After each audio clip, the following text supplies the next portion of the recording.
Hola a todos y todas. Bueno, pues nada, chicos y chicas, paso a explicaros la última parte de este tema número 8, ¿ok? Que es el informe gráfico en el cual nos habla de Velázquez, ¿vale?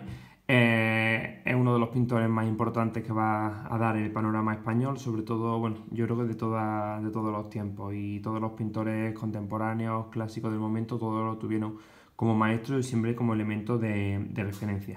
Bueno, pues ¿quién fue Velázquez? Bueno, pues Diego Rodríguez de Silva y Velázquez nace en Sevilla en el año 1599, ¿vale? Concretamente en junio. Nos vamos a encontrar con que su padre era portugués, de origen portugués, y su madre era sevillana, Jerónima Velázquez. A ellos se le consideraba hidalgo. Hidalgo ya os lo he comentado en estos últimos temas.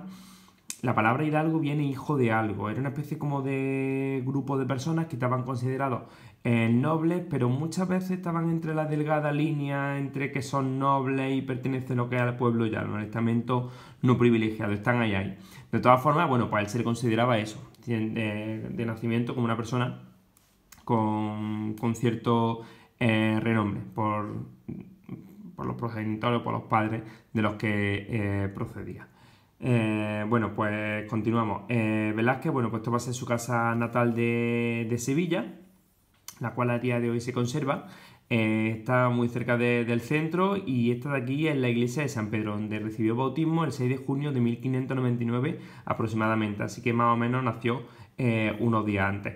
La casa, sí, se mantiene más o menos tal cual, habrá tenido alguna remodelación, porque sí que es cierto que es del siglo XVI, ahora ha llovido mucho, pero más o menos esta es la estructura de aquella época. Siempre las casas van a tener una entrada muy pequeña y demás. Bueno, pues Velázquez comienza a pintar, por decirlo de alguna forma, a través de la influencia, o va a ser su padre el encargado de ponerlo en el taller de Francisco Herrera el Viejo, ¿vale? Pero ahí parece ser que va a aguantar poquísimo tiempo debido al carácter que este pintor tenía. En aquella época, bueno, pues sí que es cierto que ya lo hemos visto cuando vimos los gremios, siempre, bueno, pues los padres pues intentaban evidentemente desde pequeños que sus hijos tuviesen un oficio, y el oficio de pintor pues básicamente se asociaba a que esa persona, o en este caso Velázquez, entró de aprendiz. No duró muchísimo tiempo con Francisco Herrera el Viejo y posteriormente lo cambian al taller de Francisco Pacheco. Francisco Pacheco, bueno, pues estaba mucho mejor considerado, hizo lo que es un tratado, era una familia, bueno, era un pintor bastante culto, y parece ser que Velázquez consigue o toda su formación la va a tener en este taller. Al principio, según un contrato, bueno, pues Francisco Pacheco estaba obligado a darle casa, comida, vestirlo, calzarlo, y a cambio Velázquez pues se iba a encargar de moler pigmentos, entelar, quitar barnices, tensar lo que son los cuadros, etcétera, etcétera. ¿Vale? Bueno, pues aquí tenemos una de las principales obras que nosotros nos vamos a encontrar de Velázquez, que es La vieja friendo huevos. ¿Vale? La tenemos aquí situada, bueno, pues está dentro de ese estilo que él tuvo al principio, dentro de un tenebrismo bastante potente, muy significativo del barroco, y también que recordaba mucho a Caravaggio. Y recuerda a Caravaggio por esta especie como de foco de luz que está enfocando a los personajes principales. No se nos puede olvidar también que estamos dentro de una especie como de estilo bastante costumbrista, una especie como de bodegón. La excusa de que haya dos personajes, pero la clave va a estar aquí. Si podéis ver luego más tranquilamente lo que es la obra más de cerca, los huevos parece que se están friendo en este mismo instante. Tiene un realismo bastante potente. Dentro de esta primera etapa, bueno, aquí os lo he ampliado un poquito más. Aquí podéis observar lo que es la vieja, el chaval que va con ella, y los huevos que va friendo. Y luego lo que es la excusa para introducir todos estos elementos, una especie como de bodegón del momento, y que muchos de ellos a día de hoy en las cocinas de las casas de nuestros padres los podemos encontrar, ¿vale? Esta obra la hace alrededor de 1618. Otra de las obras que vamos a encontrar es esta, que es Cristo en casa de Marta y María. ¿Ok? Bueno, pues una especie como de escena también bastante costumbrista, donde aparece aquí lo que es un bodegón, y la excusa perfecta, ¿cuál va a ser? Pues colocar al fondo, a través de una ventana, un pasaje bíblico, ¿vale? Cuando Cristo llega a casa de Marta y María. Pero en el primer plano que nos vamos a encontrar, pues aparece aquí con una chica, un poco siendo tutorizada por una persona mayor, que está con una especie como de machaquete, o sea, moliendo algunos ajos que aparecen aquí.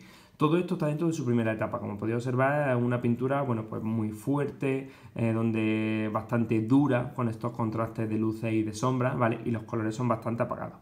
Bueno, conforme va pasando el tiempo, nosotros nos vamos a encontrar con que muere Felipe III, bueno, llega Felipe IV y Felipe IV pues lleva a cabo lo que es una especie como de cambio de aire en la corte, ¿vale? Este cuadro es el Aguador de Sevilla.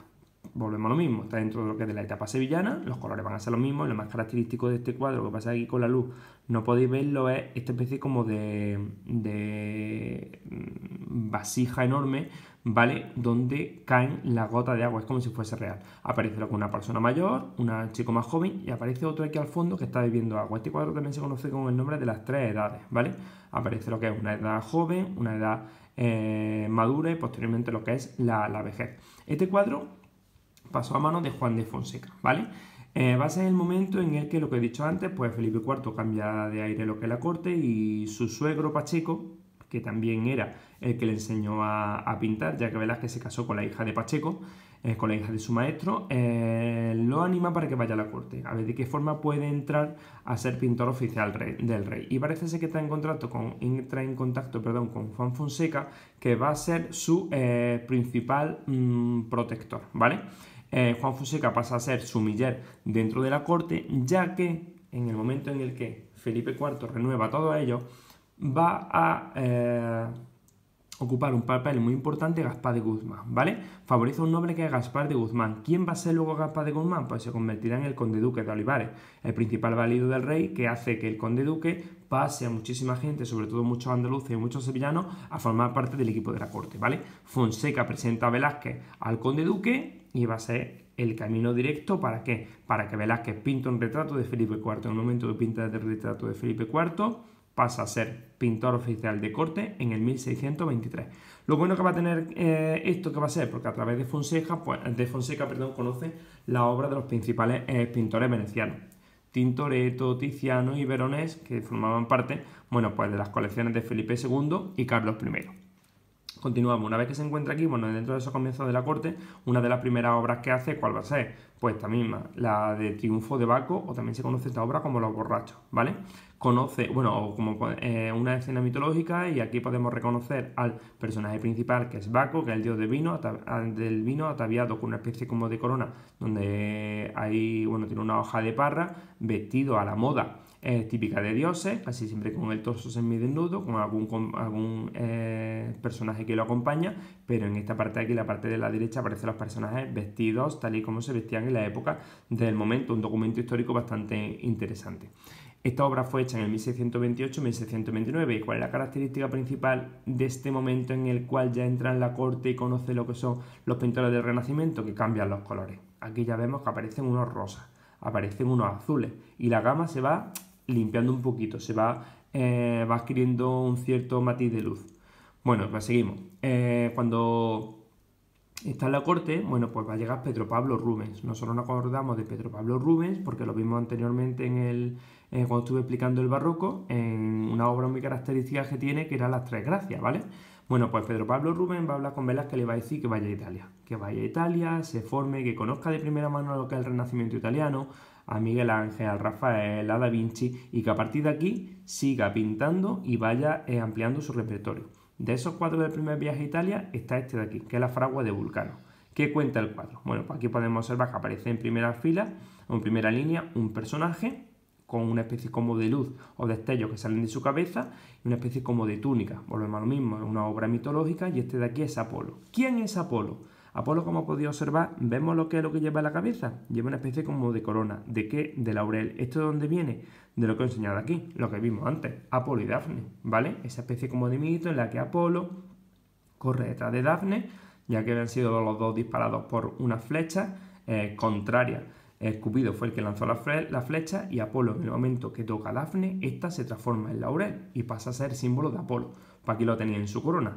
Apolo, ¿qué está pasando aquí? Pues como podéis observar, Apolo está contando algo a estas personas. ¿Quién es Vulcano? Vulcano va a ser un dios el cual estaba casado, o Hefesto también se conoce con el nombre en la mitología griega, estaba casado con Venus. Y aquí Apolo le está contando a Vulcano, ¿vale?, que su esposa Venus le había sido infiel con Marte.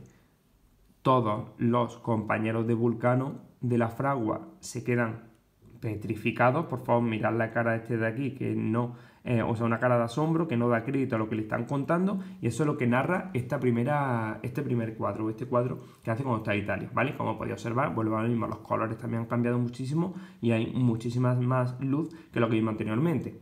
Este cuadro va a ser una excusa ¿para qué? Para pintar o hacer estudios de anatomía humana, ¿vale? Aquí tenemos un contraposto, esta pierna está mucho más tensa, está más relajada, y aquí lo mismo, podemos observar cómo va construyendo, ¿vale? Nuevas figuras a través de lo nuevo que estaba aprendiendo en ese momento. Continuamos. Después, una vez que se encuentra lo que en Italia, aprende muchísimo y vuelve a España. Cuando vuelve a España, regresa a Madrid, va a hacer la mayoría de los cuadros o de los retratos oficiales del rey. Aquí tenemos al rey Felipe IV, aquí tenemos al príncipe Baltasar Carlos con un enano, ¿vale? Ahora después me detendré tranquilamente con el tema de los enanos porque es bastante interesante la obra de Velázquez, ¿vale? Aquí nos podemos encontrar que aparece un cortinaje de fondo, etcétera, etcétera. Todo ello mucho más ricamente decorado que lo que hemos visto anteriormente. Continúo. En esa misma época, bueno, también hace muchísimos cuadros, muchísimos retratos a caballo. Aquí podemos observar Conde Duque de Olivares, ¿vale? Gaspar de Guzmán, valido del rey Felipe IV.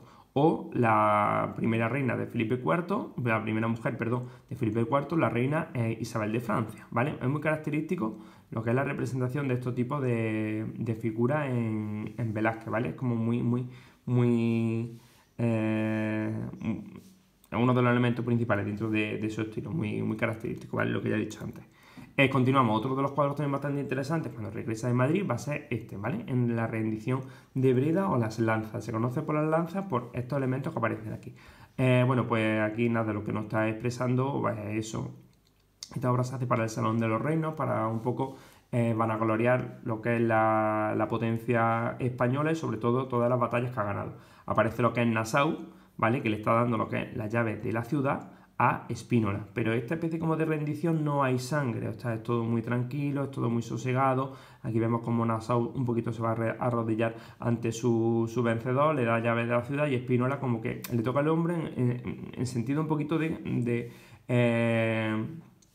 condescendencia para el perdedor, ¿vale? Elementos característicos, pues vemos otra vez lo que son los caballos de Velázquez, ¿vale? Y sobre todo algunos personajes que miran directamente al espectador, ¿vale? Para captar lo que es la atención de las personas que están allí. Velázquez no estuvo en esta población holandesa, no estuvo aquí, todo esto lo pinta en su estudio, pero evidentemente se basó pues, en bastantes testimonios que le contaban personas y demás, por lo tanto fue todo hecho en una obra en el interior. En aquella época los pintores no podían pintar fuera, ¿vale? Va a ser posteriormente cuando se inventen los tubos de óleo, pero eso estaríamos hablando ya en arte contemporáneo, eso sería ya finales del siglo XIX, cuando los pintores salen a pintar a la calle. En esta época todo se hacía dentro de su estudio que tenían en el Alcázar de Madrid, ¿vale?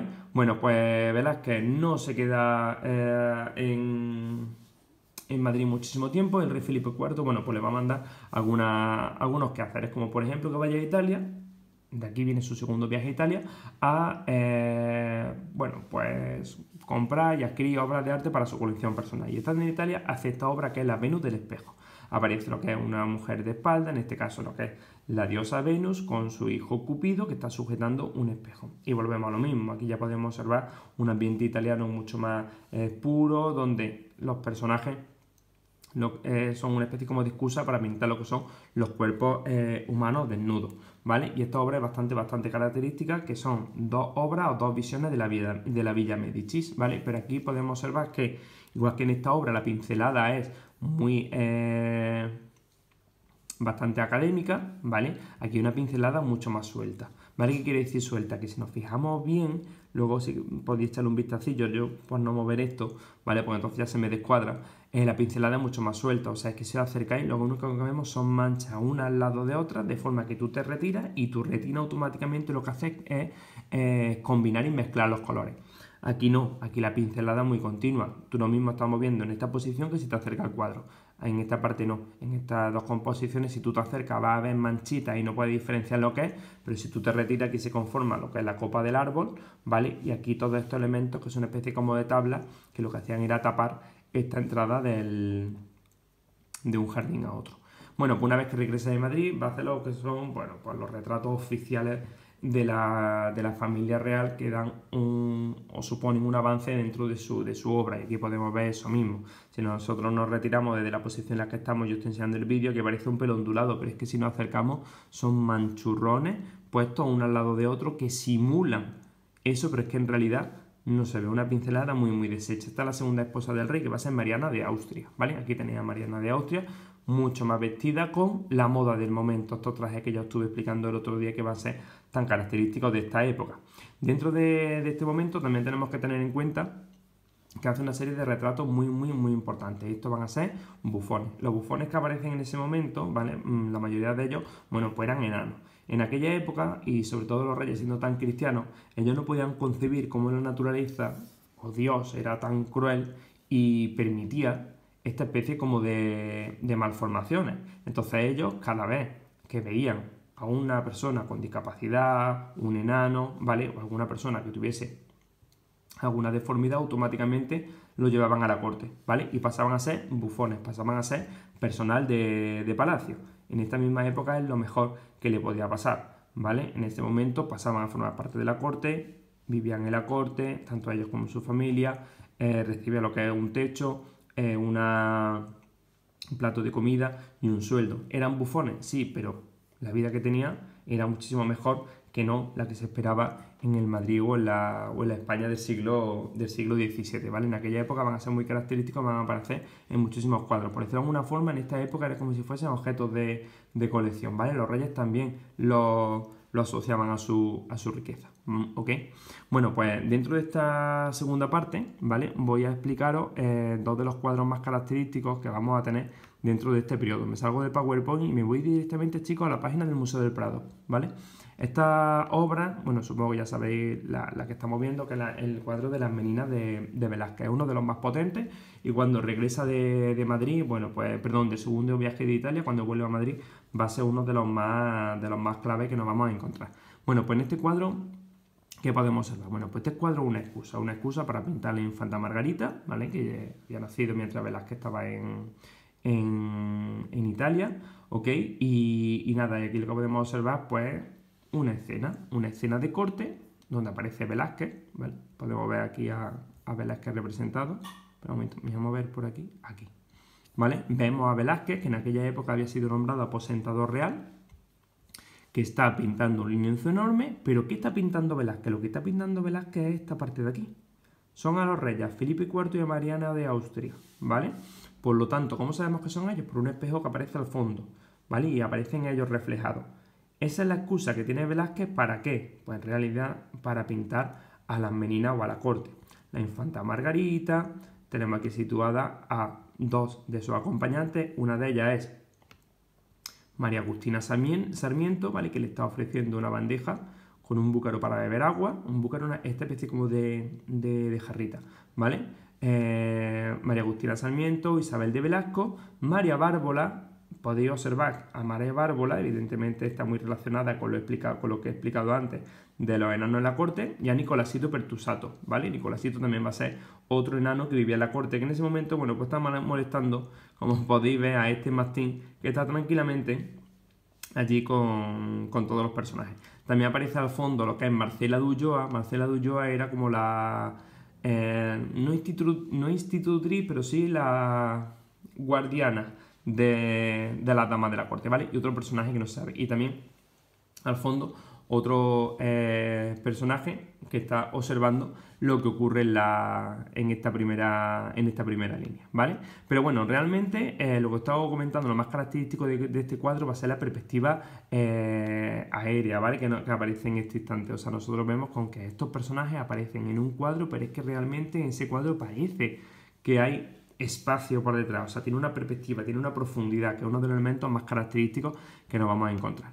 He visto una página, ¿vale? Esta de aquí. En esta página lo que se simula son en 360 grados cómo estaban situados los personajes. Mariana de Austria, el rey, y esta es la estancia, realmente este era el estudio que tenía en el Alcázar Velázquez. Y aquí aparecen situados todos los personajes, cómo se disponía cada uno de ellos, ¿vale? Aquí lo tenéis. Era una estancia que tenía una grandísima ventana, una estancia muy, muy, muy alta para meter caballete y cuadros de muy de gran consistencia, de gran altura, toda ella parecía ricamente decorada. Quiero que veáis estos cuadros de aquí, ¿vale? Cuadros y obras de arte de esta época. Estas son las ventanas que había y esta es la otra parte, ¿vale? Aquí Velázquez tenía un grandísimo espejo en el cual podría observar, según esta visión, ¿vale? Lo que tendría que ir pintando para poder reflejarlo en su obra, ¿vale? Y vemos otra vez aquí al rey, a la reina, etcétera, etcétera, ¿vale? Aquí lo tenéis y demás. Bueno, pues ya el último cuadro que me queda por explicaros de Velázquez va a ser este de aquí, que son las hilanderas. Bueno, pues el cuadro de las hilanderas siempre, bueno, ha estado siempre dentro de los fondos del Museo del Prado y siempre se ha creído, evidentemente era una obra de Velázquez, eso sí se sabía, que era una especie como de escena costumbrista, perdón, una escena costumbrista que la estoy repitiendo mucho, que es pues, una escena en la cual podemos ver o el desarrollo de un oficio de aquella época. Sigo estando en el Museo del Prado. Bueno, aparece en un primer plano, unas mujeres tejiendo y al fondo aparecen otros personajes. Cuando estuvieron estudiando bien el cuadro, pues vieron que no era una escena costumbrista al uso, sino que era también otra fábula mitológica, pero en este caso era la fábula mitológica de Aracne, ¿vale? Ese mito de Aracne creo que el año pasado lo estuvimos analizando, si no lo explico. Aracne, bueno, pues era una chica la cual tejía bastante bien y todo el mundo que veía sus tapices, bueno, pues la elogiaba. Hasta que llegó un punto que ella pues llegó a compararse con la diosa Atenea, diciendo que ella tejía mejor que la diosa, cuando la diosa era diestra, ¿vale? Y en este tipo de mañas. Y así es como nace un poquito lo que es el mito. En esta parte de aquí podemos observar que aparece Aracne, tejiendo tranquilamente, y según se desarrolla el mito, parece ser que la diosa Atenea se disfraza de anciana y lo que hace es avisar a Aracne de que hay ciertos comentarios que no debe decir porque puede, por decirlo de alguna forma, herir el respeto que se le tiene que tener a los dioses. Y eso es un poquito lo que se establece en esta otra parte. Aparece una mujer anciana avisando a Aracne de que tenga muchísimo cuidado y respete a los dioses. ¿Cómo sabemos que es la diosa disfrazada Atenea? Por esta parte de aquí. Mirad que la pierna, ¿vale? No es una pierna de una mujer mayor, es una pierna totalmente tersa, de una persona joven. También podéis ver que el color no casa. Eso es lo que nos está representando esto. Al fondo, ¿qué podemos observar? Para el fondo, ¿vale? Bueno, sigo un poquito con el mito. Entonces parece ser que Aracne automáticamente no se baja del carro, se sigue comparando con la diosa Atenea y es más, se considera hasta mejor que ella. La diosa Atenea baja, ¿vale? Y le ofrece un reto, que a las dos tienen que tejer un tapiz. Y el tapiz que sea mejor, automáticamente se verá quién es la más diestra a la hora de tejer. Y esto es lo que aparece aquí. Podemos observar que al fondo descubrieron que la apariencia representada es la diosa Atenea y aquí aparece Aracne. Y Aracne, el tapiz que va a hacer es el rapto de Europa, ¿vale? Aquí podemos observar este mismo cuadro de Rubens, ¿vale? Zeus, bueno, pues se disfraza de toro blanco y rapta a Europa. No se nos puede olvidar que Zeus era el padre de Atenea. Por lo tanto, Aracne vuelve otra vez a faltar respeto a Atenea, representando en este tapiz una infidelidad de su padre. Y al mismo instante en el que Atenea levanta su mano y transforma a Aracne en araña. Bueno, un poquito lo que nos llega a decir todo esto es que en este mismo instante, cuando la transforma en araña, la condena a que esté toda su vida tejiendo lo que va a ser su casa, ¿vale? Bueno, pues esto es un poco lo que representa esta especie como de cuadro que Velázquez lleva a lo que es la realidad cortesana del momento, unas hilanderas trabajando, ¿vale? Una realidad totalmente mitológica, establecido en dos planos. En un primer plano aparece lo que son las hilanderas trabajando y al fondo el desarrollo de esa escena, todo ello siendo contemplado, ¿vale? Por tres damas ricamente vestidas a la moda del momento. Bueno, pues ya para finalizar también, dentro de los retratos, esto aquí los bufones, ya os lo he explicado. Dentro de los retratos también hay otra parte que me gustaría, bueno, vuelvo otra vez al PowerPoint, terminar en lo siguiente. Una vez que regresa a Madrid, aparte de la parte de lo que hemos visto antes de los bufones, en su regreso a Madrid también lleva a cabo lo que es el casamiento, ¿vale? De la infanta María Teresa, o sea, hija de Felipe IV, con Luis XIV. Va a ser un momento bastante importante porque, como ya he dicho antes, Felipe IV condecora a Velázquez siendo aposentado real y posteriormente con la Cruz de la Orden de Santiago. En la foto de Velázquez, en la menina aparece Velázquez con una, vuelvo otra vez al Prado, aparece Velázquez aquí mismo con esta cruz roja de la Orden de Santiago. Por lo tanto, le toca a él organizar ese matrimonio en la isla de los Faisanes entre María de la Infanta, María Teresa y Luis XIV. Todo esto le provocó, bueno, pues muchísimas idas y venidas, muchísimos viajes y Velázquez enfermó. Y una vez que termina de preparar toda la parafernalia, todo el matrimonio de la infanta María Teresa y Luis Velázquez, cae enfermo. Y será cuando muera en el año 1660. ¿Ok? Bueno, pues nada, chicos, esto es un poquito lo que tenía que terminar de comentaros de Velázquez y demás, ¿vale?